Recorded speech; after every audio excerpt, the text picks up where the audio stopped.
Good morning guys! Happy Monday!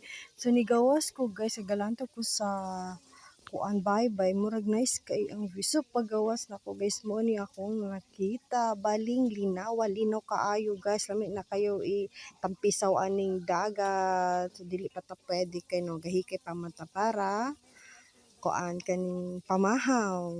Unang tawag guys. Dito sa unahan guys, na iniabot nga daghang isda. Apo ko kabalo unsa na siyang isda. So ganahan ko moadto nya kay gahikay pa man ko na mura. Maun sa atong hinikay dis kusina guys. So ko nga unsa dagoy na isda kay makapanghilas kay guys ba para malibre po panudan in tawon. So guys, ang dagat baling linawa ug kisa tong ganahang maligo diha guys. O ali na mo guys. Mga ligo ta para daghan na ta. Mawala daging tug na og daghan ta mga ligo guys. Tsada kaayo ang adlaw. Awa guys. Wala pa ko'y pangapi ani guys. So gauna-una ko inani guys. So maura to guys.